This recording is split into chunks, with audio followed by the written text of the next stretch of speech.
and then we'll do a little bit of a couple of seconds of room tone, and then we'll get it going.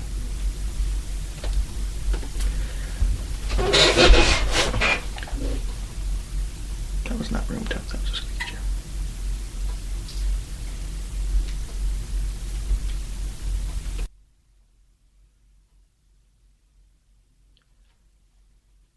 What's up, guys? This is Dan, broadcasting a in-person interview with Linsey Miller.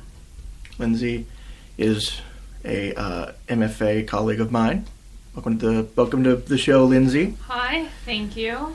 Linsey is originally from Arkansas and has worked as a crime lab technician, neuroscience lab assistant, and pharmacy technician. She's one of those weird, very rare writers who actually can do some science a little bit. Yeah, I did science before I did writing, and then just reversed all the way back to get a new degree. And now she's here at Wichita State, and I've had workshop with her.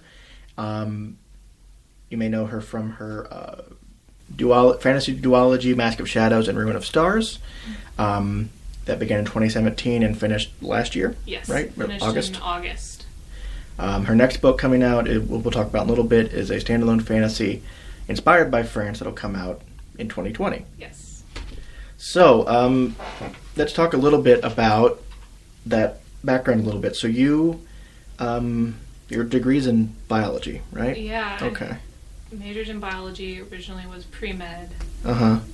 Got so far as my med school interviews before realizing I hated everything that I was doing, and worked as a pharmacy technician and rethought my life. So when did you start writing? Like, when did you start writing anything, or creatively, I should say?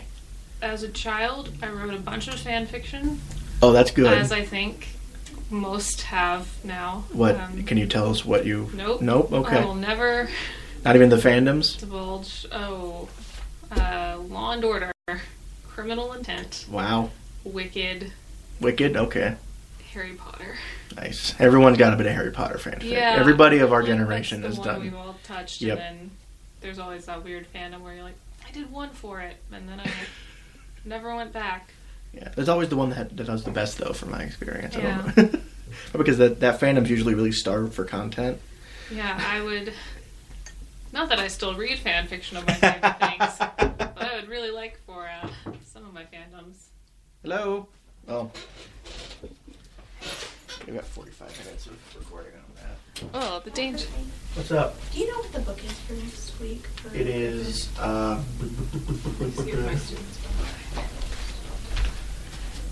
I think it's Beloved? Or it might be Allende. Oh, I think that's it. I think it's Allende. Perfect. It's also a two-parter. Yeah, I promise not to bother you anymore.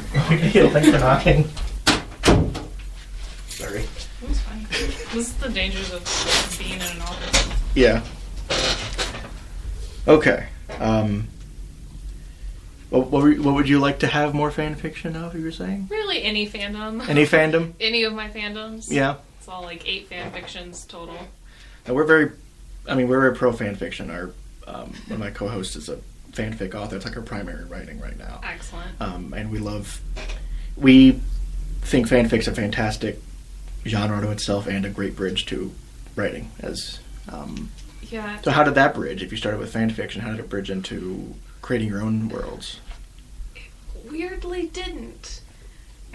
I wrote fan fiction as a child, and then I went to college and got very serious, and I didn't write any, and just did a bunch of biology, did a bunch of research, didn't read any fiction, except The Hunger Games, because people kept talking about it, and I was at that point questioning all of my life decisions to stay in biology, and was like, okay, yeah, I'll go back into this. And then by the end of my final year, I transitioned straight into just writing a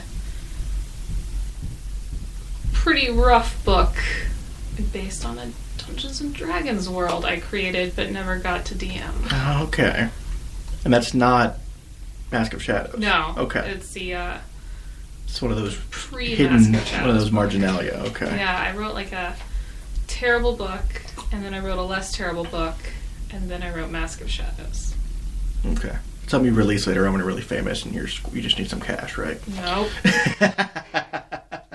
Something I hide. So you wrote that really rough book that you're hiding, like we all have one of those. Yeah.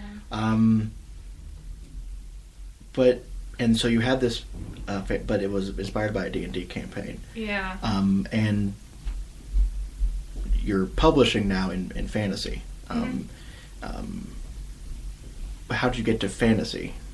'Cause even your fandoms weren't all fantasy fan fiction. Yeah, I weirdly didn't read a lot of fantasy fan fiction. I think there wasn't, when I was a kid, a lot of fan fiction for the fantasy I read. Mm-hmm. What fantasy did you read? The internet's bigger. I read a lot of Tamora Pierce and a lot of Garth Nix and a lot of Sherwood Smith, and mostly just a bunch of fantasy. And then that was back in the day when it was like, here's our GeoCity for Law and Order, and that's the only part of the internet you knew about. Yeah. So eventually, I think those fandoms gained fan fiction. Yeah, I'm sure they did. Well, they've been on for so long now, you know. They definitely do. I've read it. Yeah. Let's be honest. So yeah, that's one of those things. I know people who have been in fandom for a long time talk about AO3 and American.net and stuff really being game changers for the community. Yeah. So when you set out to, how'd you get to writing Mask of Shadows? So when did I start writing Mask of Shadows? I started writing it in 2015. Mm-hmm. I had just written another book that I queried pretty widely and had gotten favorable opinions and full requests and everything, and revise and resubmit, but I sort of had a feeling it wasn't going to be a book that was published. And at the time, this was sort of at the cusp of when young adult fantasy got much more popular, because it tends to come in waves when fantasy is super popular, and then it's just sort of, we're going to keep publishing them, but we're going to focus on another genres. It's like contemporary is really big right now. And we're coming off of the kind of Hunger Game ripoff wave and back into... Yeah. Well, not a ripoff, but we had the Divergent and all of them. We had the science fiction phase. Yeah. And then we had the huge fantasy phase. Like Paranormal had its heyday. Paranormal's coming back.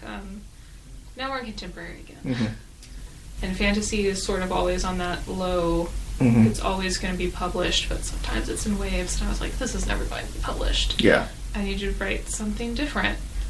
And I had an idea about some assassins, because I love assassin stories and the concepts of what sort of people would take that job, what sort of job it is, what sort of society needs assassins, and sort of pushing back against the idea of cold-hearted, I just really like to kill people, don't have emotions assassins, and sort of go with the, I love my country so much, and this other group is terrible and doing terrible things, that I will take on the mantle of assassin and deal with it.